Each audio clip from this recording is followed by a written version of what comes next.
How's it going? Welcome back to another Total Conflict Resistance video. In this video I want to go over all my tips and tricks and info like within the game itself, within tactical battles, and some general info on the different settings in game. I'll also be holding my second giveaway with this video, where the winner will receive either a Steam key for Total Conflict Resistance or a Steam voucher of the equivalent, so stick around to the end to find out how to enter that. But I don't want to drag it on too much. I want to get as much info as I can in as small of a video as I can, so let's get cracking with the video. Alright, so let's start with the overall game settings quickly, which is this one up here. This doesn't actually impact your difficulty within tactical battles themselves whatsoever, unless you play an expert. Then it's going to enable like friendly fire in tactical battles for both sides, but it's mainly tied to the campaign AI global side of things. For example, tactical campaign on easy will be small defending armies and not many defense fights with slower progression as you push through the campaign, whereas on hardest difficulty the army sizes are more than doubled. They progress faster and they attack you a lot more frequently.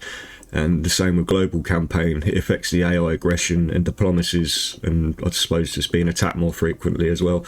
On easy you won't get like battalions half your size come at you for no reason, unless like obviously you're in a state of war with them and they'll do anything to defend their states. But on the hardest difficulties you'll find it's harder to make alliances or gain things you might want. You can have a perfect relationship with people and they'll just attack you for no reason.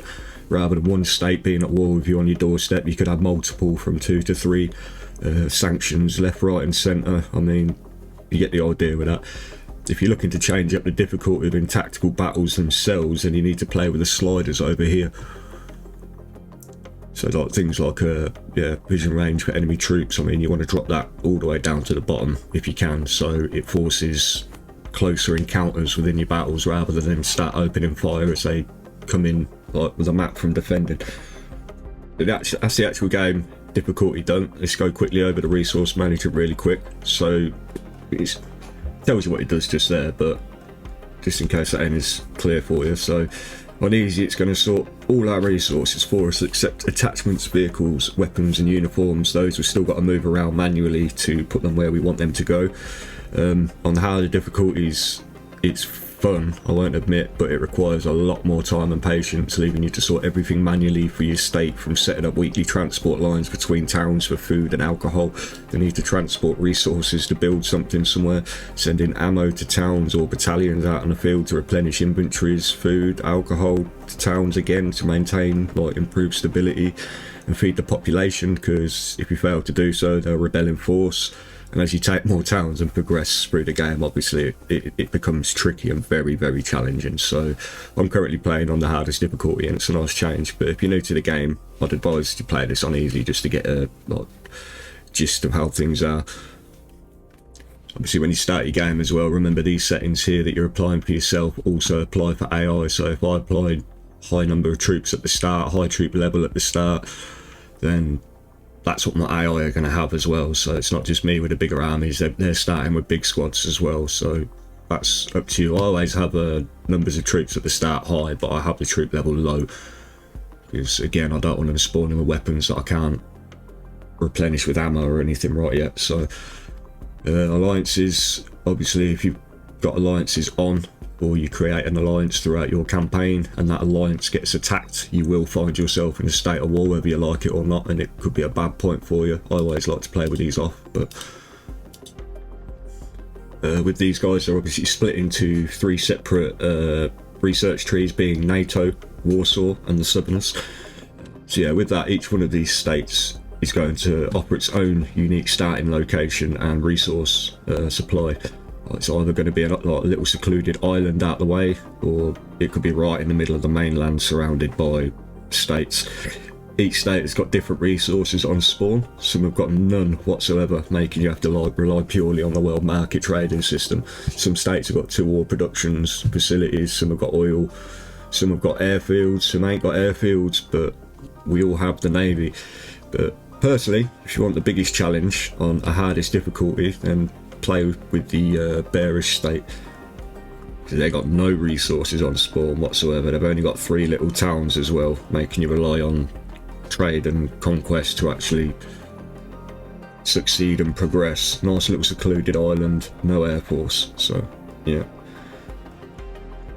Quickly before we get into battles, tactical battle stuff, we've got a couple more things. Don't forget to use the squad editors customisations to your advantage, because there really is a lot you can customise here. It's crazy, from their overall looks to each soldier's selected weapon and attachments, squad type and vehicle type. So we've got the new types where obviously you've got 10 soldiers for this squad. I've got, what,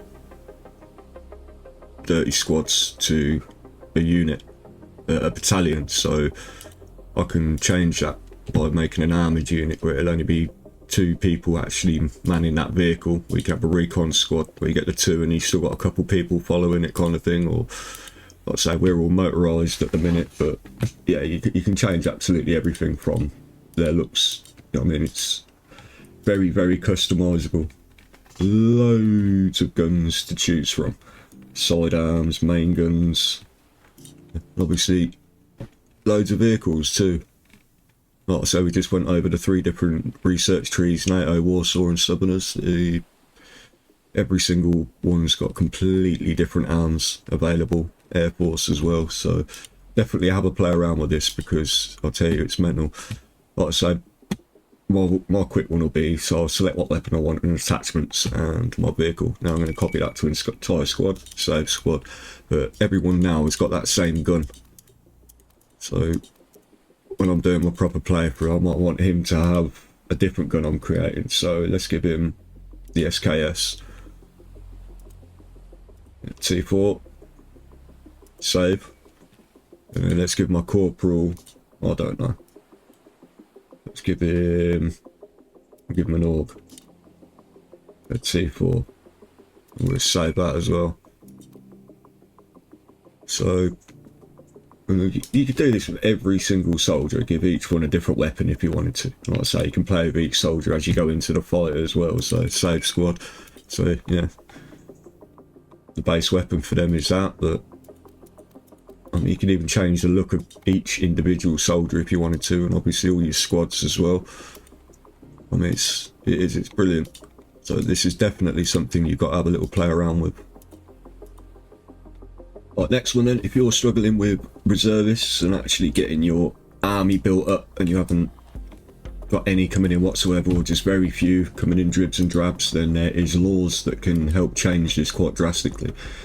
These being the smaller ones here, obviously maximum stability in country, which is a bonus, but increases the quantity of reservists in every population by 1.5%. And then that one's going to increase them a little bit more, so they're 2 early ones you can jump on, but these are the ones that you want if you want to build a huge army. But obviously they're expensive, as you can see, 150 political power, but these ones are going to increase like reservists in your settlement by 5%, and that's in each settlement where they spawn.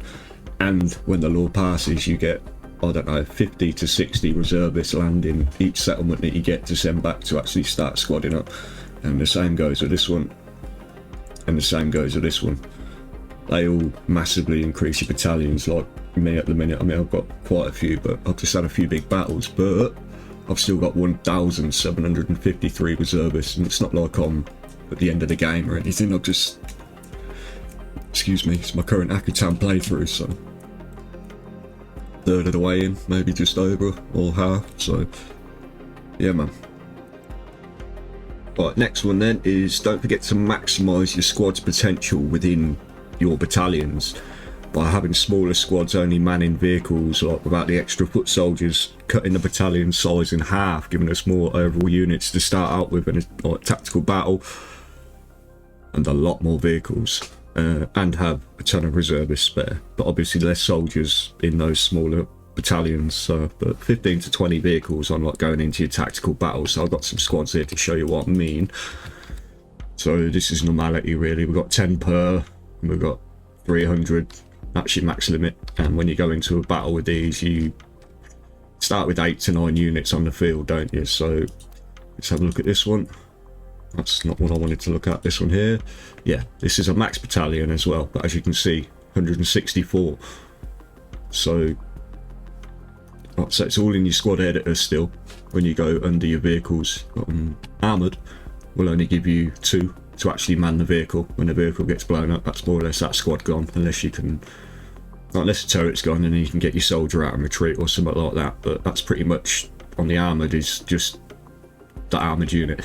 Recon, you're going to get like 3 soldiers running alongside you with you in your vehicle as well, which again is half the size of your 10-man squad in battalion. So it gets you a lot more, saves you a lot more reservists as well, rather than having to have 300 per battalion. You can have instead 164. I think I've got an even smaller one somewhere. 108. I think that's about it. So here we go, look, 68 in that one, and again that's a max 30-man battalion there, and there's only 68 in it. It's a lot of artillery, but yeah. So let's get a small squad and go send it into the battle quickly. So he's got 164. Oh, he's got this small one. Right, so I think the smallest squad, there we go. Yeah, so what I did with these ones, for example, I just did pure armoured units. So every single one in here is armoured. There's only 2. There's no soldiers in this squad whatsoever. Well, let's get rid of it. Now there's no soldiers in this squad whatsoever. 56. So that'd be 60-man full battalion.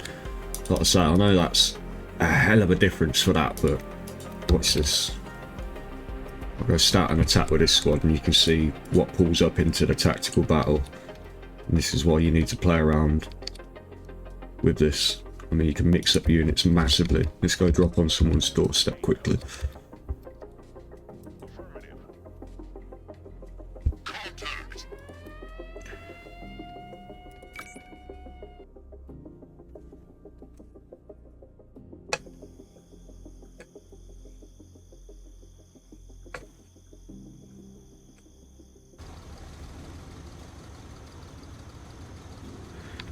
So yeah, that's what I start with now instead. Each one of these is a vehicle. Like I say, normally you'd only get the 8 squads to send into a battle. So yeah, you can just literally make endless battalions, armour battalions like this. Well, they'll just go into a...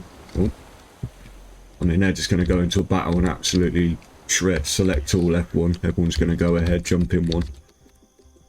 And go and have your fun.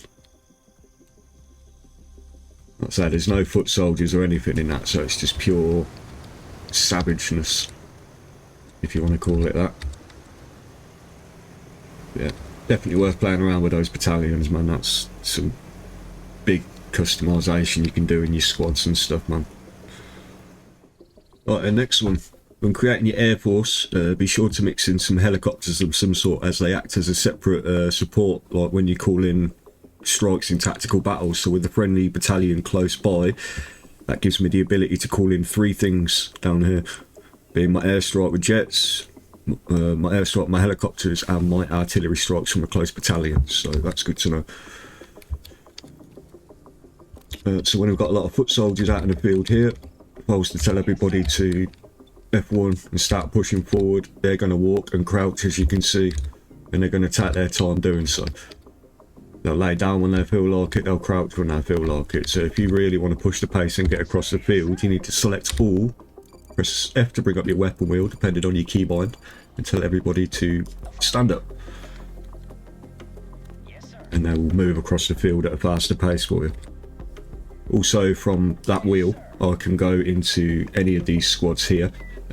Again, press F, clicking direct control, which will bring me up a wheel, and select any specific soldier I want to play with out of that squad. So I'm going to jump in him for the meantime. And also from this wheel, well, from here as well, while I'm playing, I can literally switch other soldiers directly from selecting it with my squad and my keybind to change unit. Obviously when I've got vehicles in there it's a lot better, but you see what I'm saying? Just switch around without. Also I can command each squad what I want them to do, so I'll select squad 1, tell them to go over there. Squad 3, attack in that direction. Squad 4, move over there. Squad 6, K, follow me. I mean, there's a lot I can do in here, so And also I can select my binoculars. Obviously I can call in my artillery with my binoculars, and that's using my 3 strikes I've got in the bottom left corner. But also I've only got foot soldiers in this squad, but say for example if one of my squads on the right was an MLRS unit.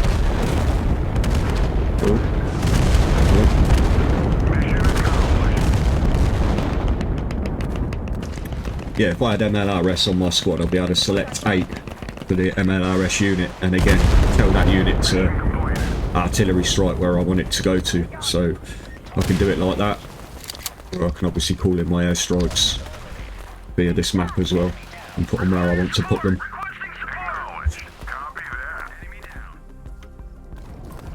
If, like me, you play with the highlighted enemies off, and you get stuck or confused if an enemy's yours, you've got friendly fire on, you can simply select all squads and you'll get that green highlight around your unit, which you can see from quite some distance, as you can see, to tell you what to identify your own unit from theirs. If you wanted to remove the HUD for even more immersion, simply press the enter key. That gets rid of all your HUD completely. But if you're in a vehicle with a turret, you have no turret or scope or mark or anything, it's just clear HUD, so it's good for on foot, but it definitely needs work in that aspect. So again, I can still select all squads to highlight and see who's mine. Now back out of that fight quickly, I've just retreated, so obviously it changes things up. You can make little stealth squads and stuff as well, but remember to pick your fights, man. You can attack in broad daylight, which 90% of the time, like we just did now, the fight's on as soon as you get in there and the enemy's awaiting you, or you can attack late at night or early hours of the morning where you can actually catch them off guard and by surprise. They're not even manning their vehicles or their stations, so catch them fully by surprise. So let's wait for night time and go back in again. Oh, wait for the next day, it was a bit too much. They go 4 o'clock in the morning and we'll go attack them.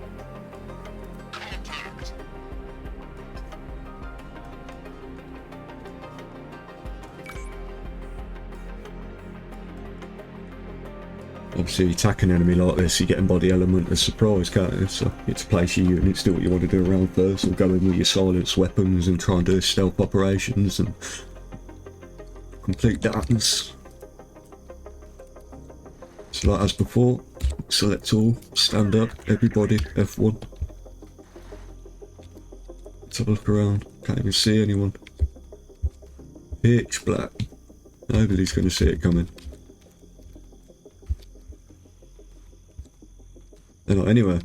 Oh, there's a few of them running around, but yeah, you catch them off guard. It's definitely much better. Obviously always keep an eye on these as well, in the side when you're in your battles. If one's glowing up red, like you can see with my mouse over it there, if one's looking that colour while you're not using it just for no reason, that's not for no reason, it's because it's got no ammo or the vehicle's ruined. It can't be used, and if that's the case, you can exit your squad from the vehicle and retreat them from the battle or whatever, or you can simply just select the red unit depending on your keybind. Mine's F3, and tell that unit to retreat, and they'll retreat and swap out for another unit. So be sure to arm your battalions in between each fight as well, because you use ammo fast, they don't rearm themselves. And say within your battles like this, look how close we've got. I know it's night time, but still makes a change. But if you're getting shot locked from a mile away and I don't know, it's just getting frustrating, don't forget to play with these settings like I mentioned earlier in your gameplay. Vision range for enemy troops, weapon accuracy, I've not got it massively, but I've got a little 5-point difference in there. I like my corpses to pile up, so I have that up there. Vision range for enemy troops and my troops, we have it at the lowest of the low, forcing us to get closer for combat, which makes it a lot better in different ways, but all of this is definitely worth playing with. I'm running out now.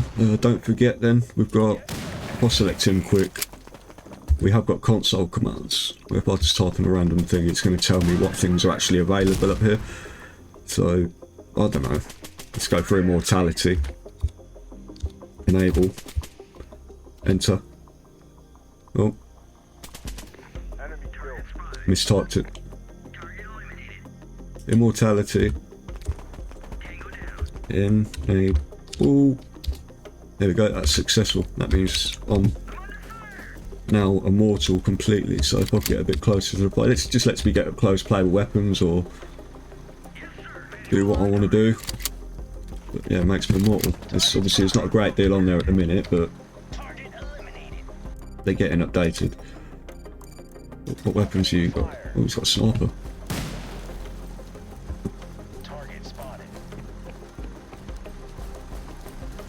But yeah, pretty much running out there, man. Last one really is keeping an eye on the mod store, because we're getting some pretty cool mods lately. The game doesn't have to take forever to progress. I mean, there's updated mods to speed everything up, but I'm really open to see the modding side of things like get updated, because the potential's honestly huge, man. But yeah, that's pretty much it for this video, man. If I missed anything, feel free to add in the comments below, or I'm sure if I work any other things out, I'll make another updated video on it. But yeah, that's pretty much it for this one. If you want to enter the giveaway, just simply subscribe to the channel from a video relating to Total Conflict Resistance, or leave a comment in any of my Total Conflict Resistance videos with TCR in the comment, and again I'll just handpick one out at the end of next week and I'll get in touch and get you your code or your gift card. But I hope you found the video useful, and I'll catch you on the next one, man. Take it easy. Peace.